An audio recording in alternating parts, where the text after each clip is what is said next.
Kosan angker di ujung gang. Kosan murah di ujung gang sempit itu selalu penuh. Lokasinya strategis dekat kampus, warung makan, dan tempat fotokopi. Tapi ada satu kamar yang selalu kosong. Kamar nomor 7. Nggak ada yang berani tinggal di sana, katanya angker. Kabar yang beredar, dulu pernah ada mahasiswa yang meninggal bunuh diri di kamar itu. Sejak saat itu, penghuni yang coba tinggal di kamar itu selalu kabur dalam hitungan hari. Malam itu, Rudy, mahasiswa baru yang baru saja pindah dari luar kota, tidak punya pilihan lain. Semua kamar kos penuh kecuali nomor 7. Meskipun pemilik kos sudah kasih peringatan soal cerita seram di kamar itu, Rudy tetap nekat. Ah, cuma mitos. Gua nggak takut sama hantu, katanya sambil menenteng koper ke dalam kamar. Di malam pertama, semuanya terasa biasa. Rudy berpikir kalau orang-orang cuma lebay. Tapi di malam kedua, keanehan mulai terjadi. Saat Rudy sedang asik belajar, lampu kamar tiba-tiba kedip-kedip. Suara langkah kaki terdengar dari arah lorong kamar mandi. Rudy berpikir itu mungkin temannya yang lewat. Namun saat dia cek keluar, lorong sepi, nggak ada siapa-siapa. Besoknya Rudy mulai merasa nggak nyaman. Setiap malam, ia mendengar suara ketukan dari dalam lemari. Awalnya pelan, tapi lama-lama makin keras. Penasaran, Rudy memberanikan diri membuka lemari, kosong. Tapi di bagian dalam pintu lemari ada tulisan samar-samar, seperti tergores, "Aku masih di sini."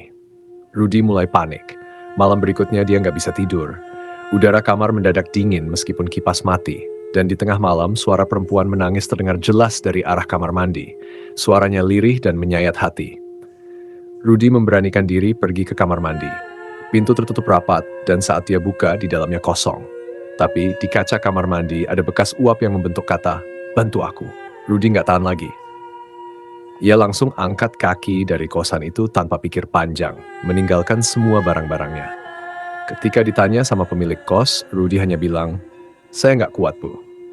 Sampai sekarang, kamar nomor 7 itu masih kosong. Nggak ada yang berani masuk ke sana lagi. Dan suara tangisan perempuan itu katanya masih sering terdengar di tengah malam. Rudy akhirnya kembali ke rumah temannya, Andi, yang tinggal di kosan sebelah.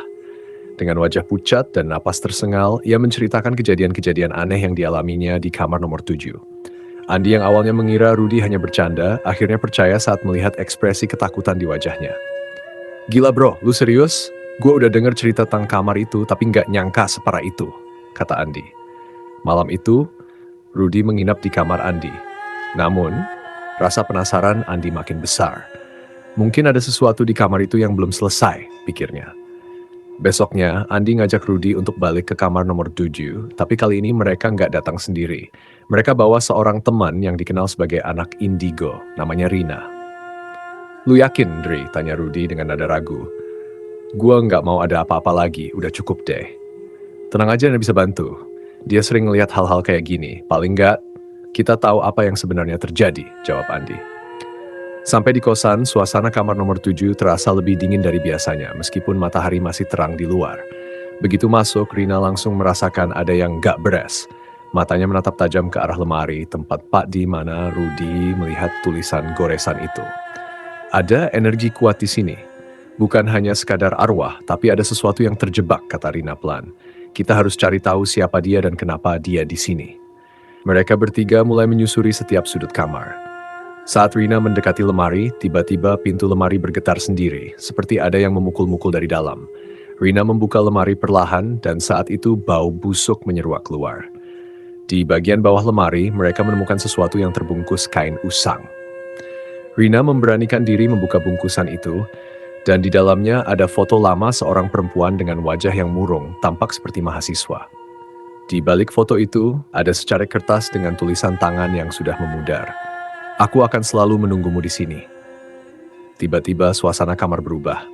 Udara semakin dingin dan suara isakan tangis perempuan kembali terdengar, lebih jelas dari sebelumnya. Rina menutup mata, mencoba berkomunikasi dengan arwah yang ada di kamar itu. "Dia nggak bisa pergi," kata Rina dengan suara berat. "Perempuan ini bunuh diri di kamar ini, tapi dia merasa ada yang belum selesai.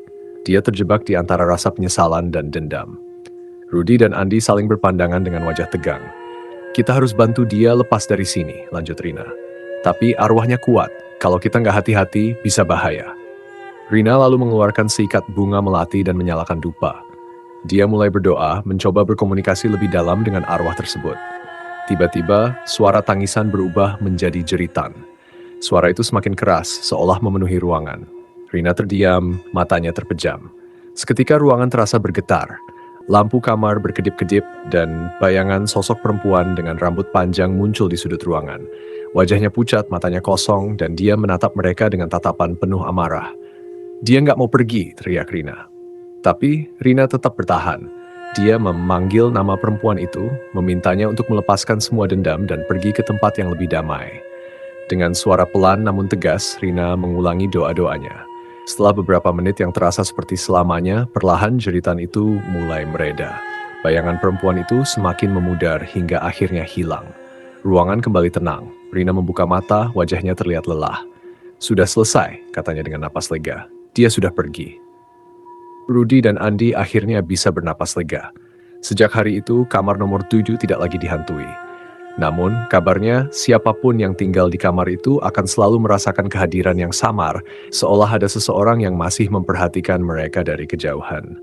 Meskipun sudah damai, kamar itu tetap menyimpan rahasia gelapnya, seolah siap menunggu siapapun yang cukup berani untuk mengungkapnya kembali.